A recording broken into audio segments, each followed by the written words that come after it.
This video was made possible thanks to the support from my patrons. Pledge today and you can be involved in what videos get made next, and also get early access to them. Link in the description.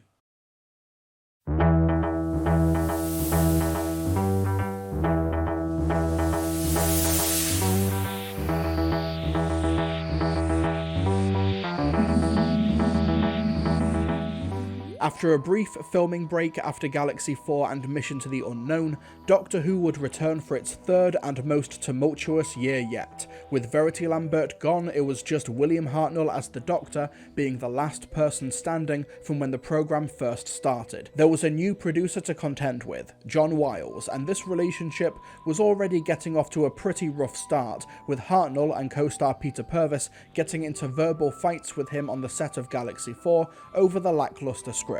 To make matters worse, Maureen O'Brien, who had been part of the show for almost a year, was also dissatisfied with her character, as she would often have very little to do in the plots of the episodes. Her contract was due for renewal, and in fact at the end of July, she had been issued with a contract that would extend her role for another 20 episodes, but just over a month later, on September 3rd, she found out that she was going to be written out of the show immediately, and she found this out by reading the rehearsal scripts. Hartnell, who had grown very fond of O'Brien over the past year, did not take this backhanded decision well, and basically endeavoured to make the next season of Doctor Who as difficult for John Wiles as possible. Little did he know, however, how difficult the making of the first story of the season would be, the Mythmakers, but we'll touch on that later. For now, let me back up.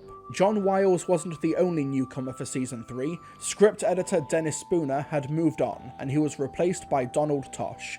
John and Donald were keen to move Doctor Who away from basic pulp sci-fi and wanted to make the show more sophisticated. No more outright farcical comedies or strange creatures, but a TV show with a bit more edge and bite. To meet this end, Donald Tosh reached out to one of his friends, Donald Cotton. Blimey, Donald Tosh, Donald Cotton?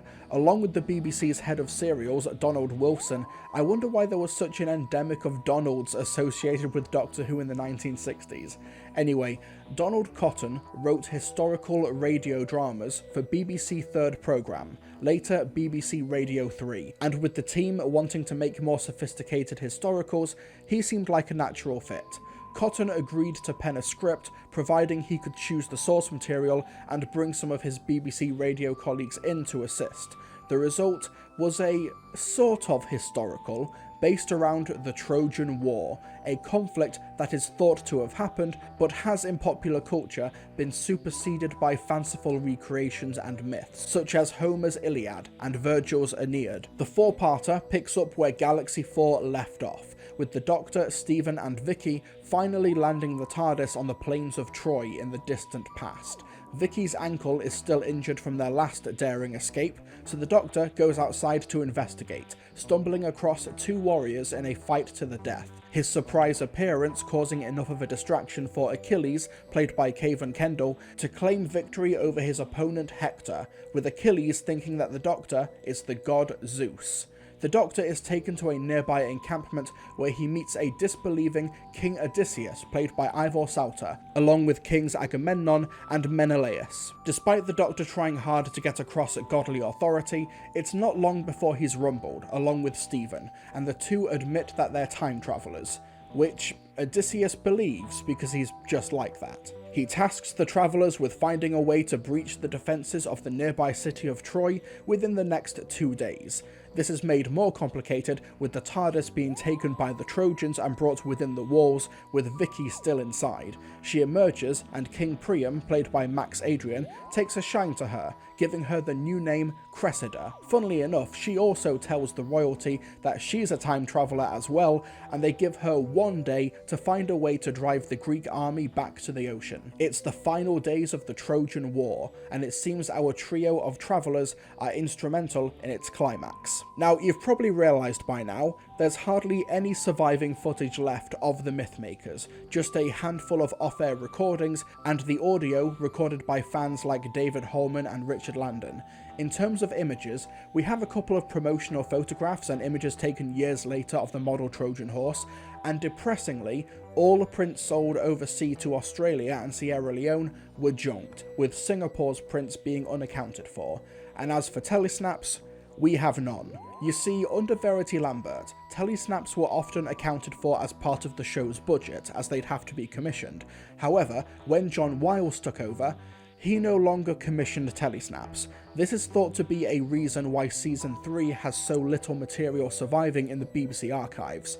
I don't want to paint John Wiles as a villain in these reviews, I promise, but with his fights with the cast, his decommissioning of the preservation of his episodes, he's not being painted in a very favourable light here. I apologise. Considering that we're talking about a historical story based around Troy, you could say that John Wiles is the Henrik Schliemann of Doctor Who, and that's a little archaeology joke for you folks out there. Anyway, the version of the episode that I watched was a recreation by Loose Cannon, done in 2006. Despite the limited material, it's a really good recreation, and the serial scripts also translated well to just listening to the audio, presumably from Donald Cotton's experience in radio. Anyway, back to the review. So The Mythmakers is probably the most interesting dissection of a historical story that Doctor Who had yet attempted. It's broadly accepted that there was an epic war in Greece which culminated in the city of Troy being burnt to the ground, but most of the story itself is thought to be made up of embellishments, including the famous Trojan horse which the Greeks built and hid inside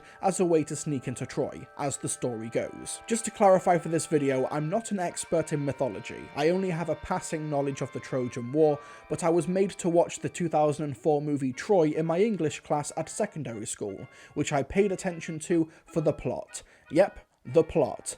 The yummy plot. Anyway, so I apologise if I get my references and my assessments wrong, but I think I got the sense of what Donald Cotton was trying to do and use the germ of truth that was the Trojan War to subvert the mythological retellings that had survived the ages. Yes, the Doctor meets Achilles, but Achilles is not an avatar of destruction who was dipped into the river Styx by his mother, leaving his heel vulnerable, though I know that part of the legend was written centuries later, shush you mush. Here, Achilles is just some guy who really wants to impress his god. You have killed this poor fellow! Oh, but in your name! In my name, indeed. Get up! Listen to him, he's a fanboy.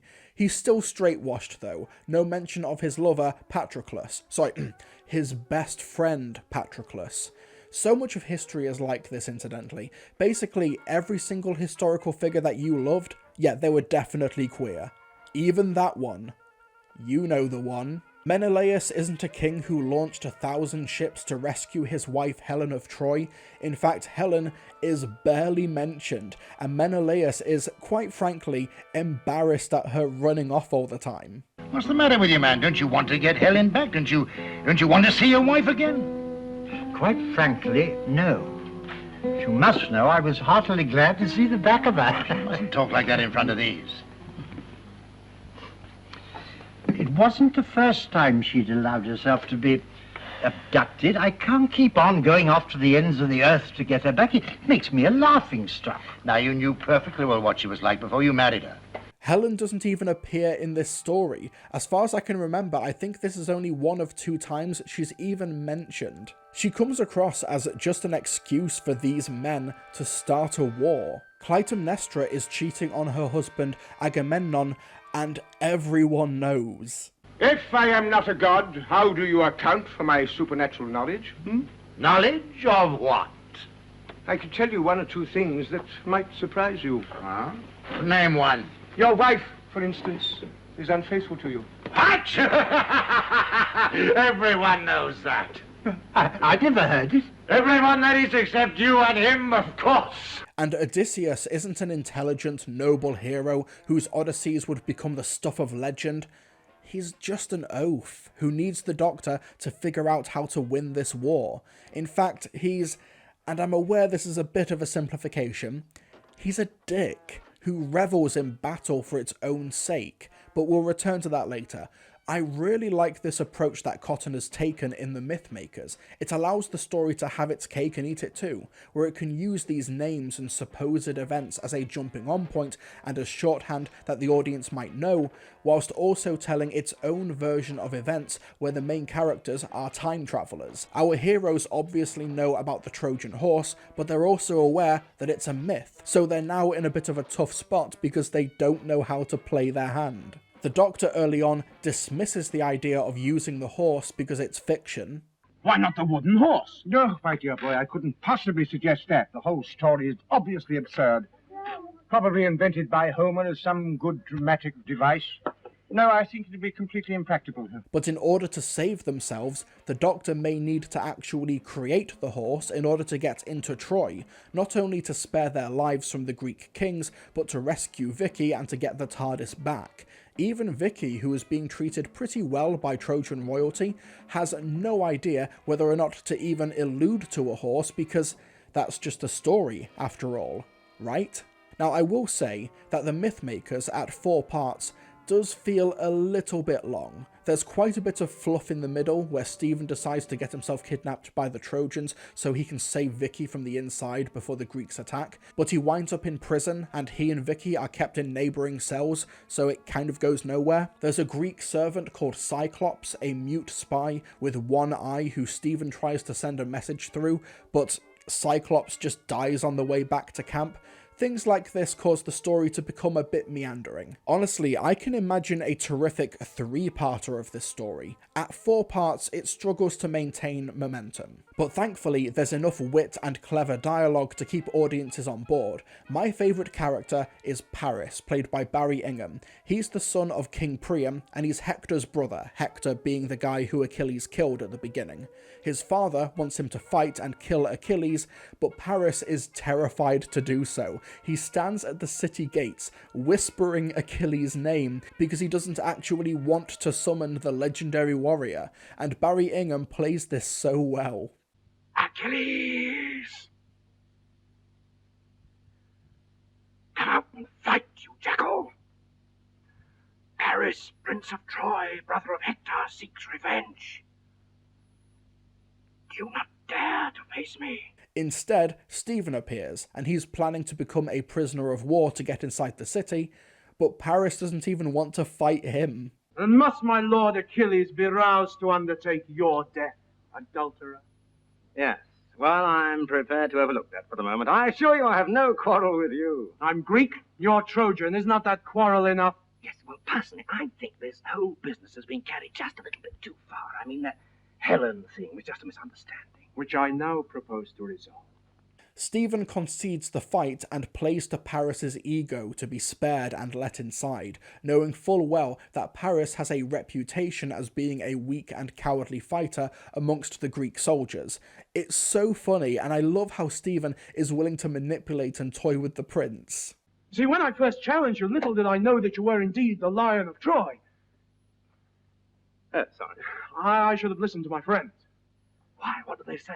Why, that they would rather face Prince Hector and Troilus together than the mighty Paris. That you are unconquerable.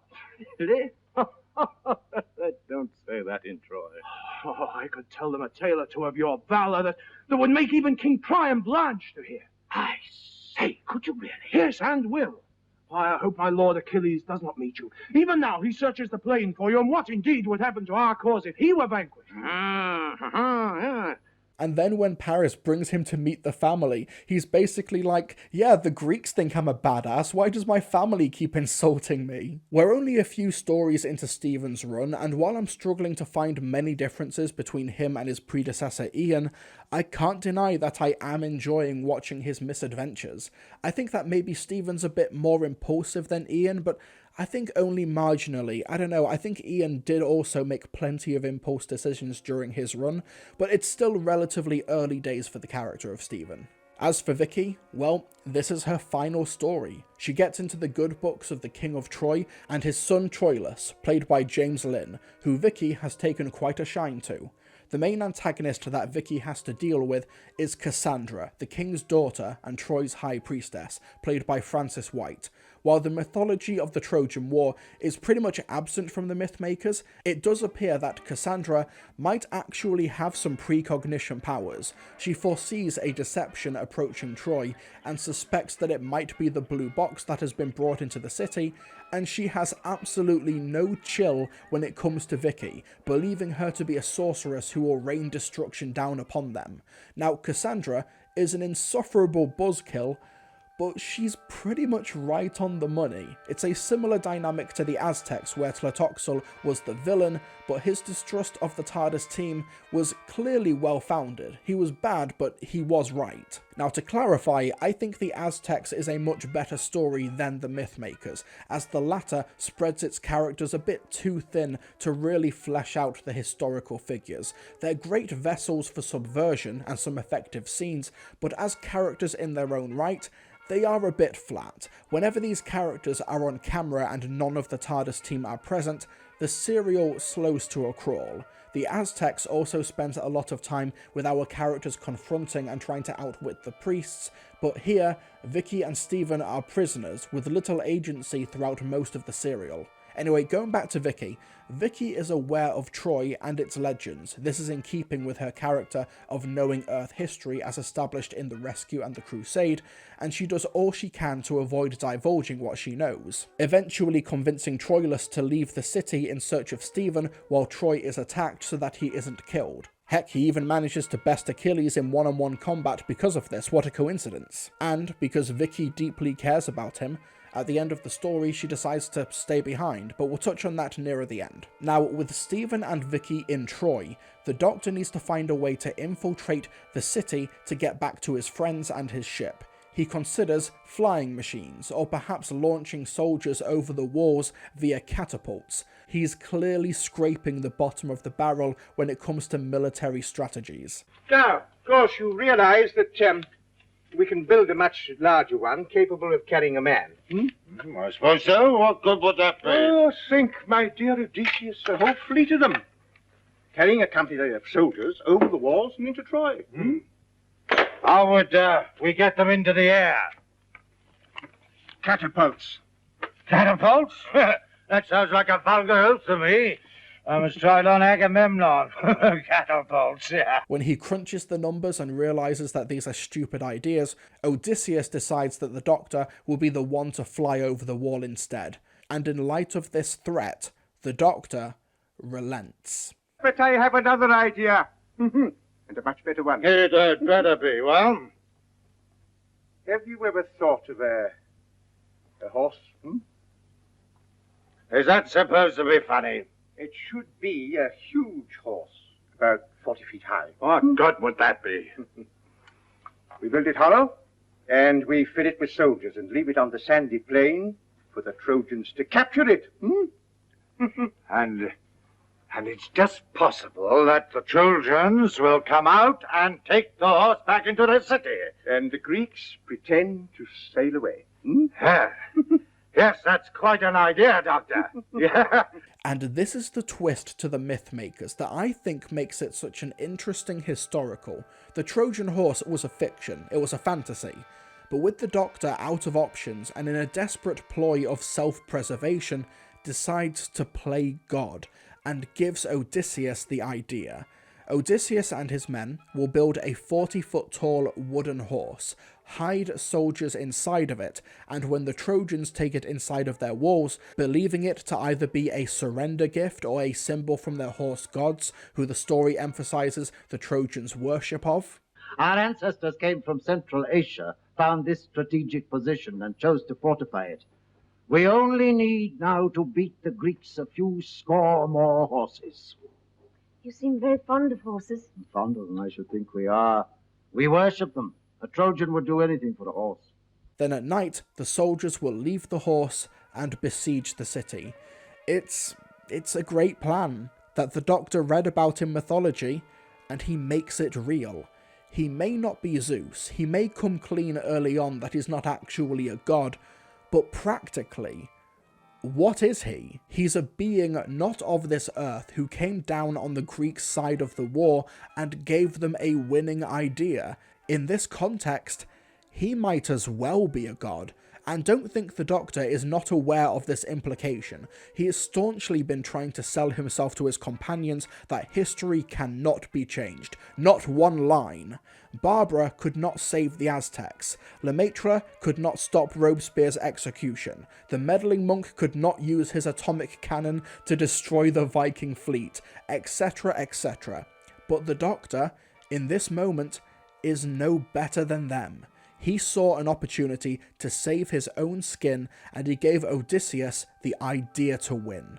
And this isn't me trying to ascribe a condemnation of how the Doctor's written. On the contrary, I think that Donald Cotton, or who knows, maybe just William Hartnell in his performance, how he plays these scenes, I think they're aware of this subtext. The Doctor knows he's playing fast and loose with time here. He read about the Trojan horse in myth and decided to make the myth real, causing a bootstrap paradox. Or, as Doctor Who fans like to phrase this ontological conundrum, who really composed Beethoven's Fifth. The Doctor is forced inside of the horse by Odysseus, and during their wait inside of the belly of the beast, the Doctor realises that he's bet on the wrong horse, so to speak, because Odysseus reveals himself to be a contemptuous man. How you can sit there so peacefully defeats me. Have you no feelings? No emotions? I was thinking, Doctor, that with any luck, either Agamemnon or Achilles will not come through. You mean they'll desert us? No. Die. Just a hope. One less finger in the pie, a greater share of the booty for me. That is a most immoral way of looking at life. Oh, and while we're here, there's this line from inside the horse, which I will present without comment. On my soul, you're making me as nervous as a Bacchante at her first orgy. Why don't you try and get some sleep? Odysseus believes in war for the sake of war. He takes the spoils for clout. He's willing to see his comrades die just so he can reclaim more glory. He orders the deaths of Priam and his children, but decides to sell Cassandra into slavery. The last episode, while obviously it no longer exists in the archives, I got the sense from the recreation that the sieging of Troy is portrayed really brutally in the episode, where the fanciful nature of the gods and the horses that the Doctor read about smash headlong into the realization that he caused this destruction. The city is populated. The royal family who treated Vicky with almost nothing but kindness, sans Cassandra, are slain, and Cassandra obviously does not deserve the fate that she got. This is on the Doctor's head. Whether or not he'll be able to come to terms with that is another matter entirely. Stephen is injured during the assault. Vicky and a Trojan handmaiden named Katerina, played by Adrian Hill, help Stephen into the TARDIS, and Vicky pushes the Doctor inside his box, insisting that she stays behind. Vicky gives the TARDIS one last hug and flees to find Troilus, with the Doctor taking one last look out of the door and letting her choose her own fate. Odysseus watches the TARDIS fade away, proclaiming, I wonder, were you really Zeus, after all? Inside the ship, Katerina calls the Doctor a great god. The implications of what's transpired, contrasting with Odysseus's final line, hits the Doctor like a ton of bricks. I want you to keep an eye on that young man, will you? Yes, great His God. name is Stephen. And remember, Katrina, you must call me Doctor. Oh, as you wish, Doctor. I am not a dog. I am not a god. This is such a powerful moment. I just wish there was a bit more time for this to settle. Instead, Vicky finds Troilus, hoping to build a new Troy together. Stephen is developing a fever. Katerina appears to just be along for the ride, and the episode ends and leads into the Daleks' master plan. It's a rushed ending, but I think it's dramatically effective in the context of just this story. In terms of the wider implications of the Doctor Who universe, it is lacking though. Notice how I didn't even mention Katerina in this video until the very ending of the story synopsis. She first appears in part 4 of 4 of this serial, and to make matters worse, a key scene between her and Vicky wound up on the cutting room floor, a scene where she tells Vicky that Cassandra had prophesied her imminent death. Katerina, played by Adrian Hill, was meant to be the replacement companion after Vicky. Bringing on board a superstitious handmaiden from 1200 BC, I think is full of great dramatic potential, especially a companion who believes the Doctor to be a god. However, John Wiles and the production team decided that the character was unworkable and wrote her out 4 episodes later in the Daleks' Master Plan, where she accidentally ejects herself out of the airlock whilst being held hostage, meaning Cassandra's prophecy actually came true, and she was the first companion in Doctor Who history to die. No, not that one! Katerina!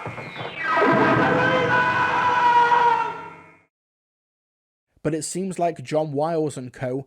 just threw the metaphorical baby out with the bathwater, because despite casting a new companion, they just wrote her out the first chance they got. Literally, in fact, Adrian's first scene filmed for the show was her death. They didn't even try to make this work as far as we can tell. They just replaced Vicky, who they got rid of because Maureen O'Brien argued with them on set of Galaxy 4. And then they didn't know what to do with the new companion that they themselves introduced. Also, incidentally, this story being sandwiched between Mission to the Unknown and the Daleks' Master Plan may work in retrospect, but audiences at the time were not happy. They tuned in last week and saw Daleks, and were understandably a bit confused when they turned their TVs on the following Saturday, and what the hell, we're in Troy? This backlash, and perhaps the lack of broad appeal for the historical adventures at this point, saw the Mythmakers on the receiving end of poor reviews, with the lowest audience scores since the Web Planet last season.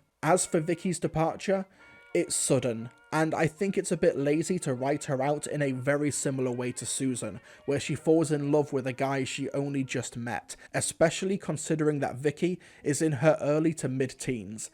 Vicky and Troilus do have lovely dialogue with each other, and yeah, I think they've got chemistry, but there's no way to avoid this feeling rushed. There's just the pure lack of time. Not every companion can get a departure with a heartfelt speech like we got with Susan, but because there is so much chaos at the end of part 4 and we go straight into the Daleks' Master Plan, there's really no hope of this departure leaving an impact. William Hartnell saw this treatment of Maureen O'Brien as out of line, but that wasn't the only issue that he had during production of The Mythmakers. During filming for part 1, he injured his shoulder when one of the large bulky cameras collided with him during rehearsals. He was also worried about being upstaged by the bombastic guest stars, namely Francis de Wolff and Max Adrian, exacerbated by Hartnell's health starting to nosedive. Hartnell was suffering the effects of arteriosclerosis, causing him to slur his speech and forget his lines. Allegedly, some of the guest stars on set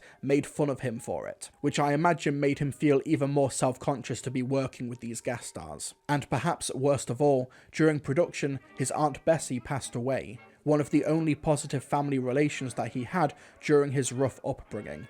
But due to filming commitments for The Mythmakers, he couldn't attend the funeral. With all of these concurrent issues happening in just the first 2 weeks back into Doctor Who's 3rd year, it's no wonder Hartnell had such a bad relationship with John Wiles. But did Wiles's and Donald Tosh's vision of a more sophisticated type of Doctor Who story pay off?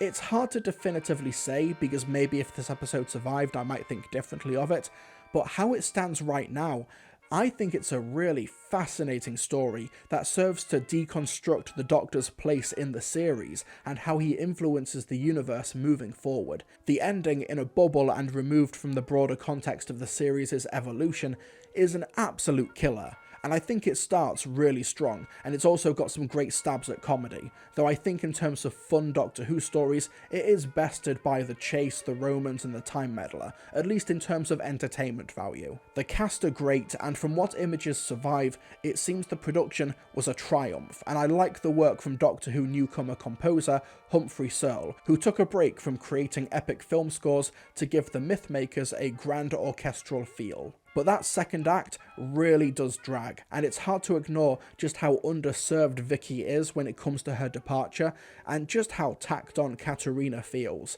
As for Maureen O'Brien, after Doctor Who, she found it difficult to secure more acting work and became a supply teacher, though she would still occasionally perform on the stage and screen, and has even written a successful detective novel series. She would reprise the role of Vicky in expanded media such as Big Finish, and in 2022, as part of the Season 2 collection box set trailer, she would return to the role of Vicky on screen in a coda entitled The Storyteller. We see Vicky, whom the Doctor loved as if she was his granddaughter, has a granddaughter herself, whom she regales with tales of her adventures, with Ian, Barbara, Stephen, and her Doctor. In the end, our lives become stories. And in the telling of those stories in verse, song, or sculpture, we keep them alive. And good stories should live forever. But that's enough of the Mythmakers. Join me next time as we finally tackle the 3-month epic from Terry Nation and Dennis Spooner that would broadcast during the peak of Dalek Mania. Now, we covered the Daleks' master plan as part of Daleksember in 2019, but while the Daleks were conquering the TV screens, they would also crash land on stage during Christmas 1965 in David Whittaker's Curse of the Daleks, which we'll cover next week. After that, we'll dive into one of Doctor Who's darkest and most notorious stories, where we meet a new companion, Stephen's faith in the Doctor is shaken, and we bear witness to the massacre of St. Bartholomew's Eve. Whichever video you watch next, I'll see you then.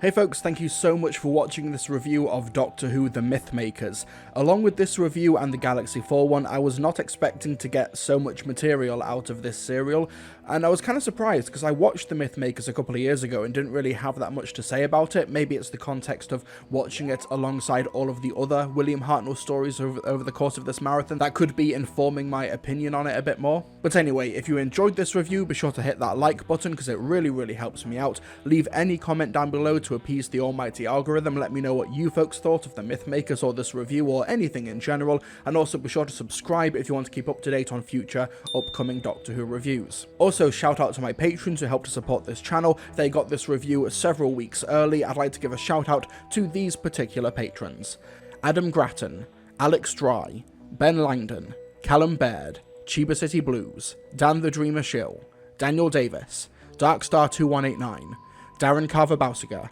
Dean Jones, Dragonbugs, Dylan Whittaker, Finley Rude, Flippant, Ginger Animator, Jack D. Evans, Joseph Adams, Lard Dragon Ezra, Leela, Maria Bergman, Mario Fanboy 15, Matthew Perry, Michael Serrano, Miranda Logan, Nate Harris, Palex, Pat Andrews, Randall Sprinkle, Raven Woods, Reese Lloyd, Ross, Ryan Duncan, Samuel Whittaker, The Evil Dalek, The Brit Sniper, The Doctor 14 Blu-ray Reviews, Timbo 1834, Toby Loxton, Will, and William Baker.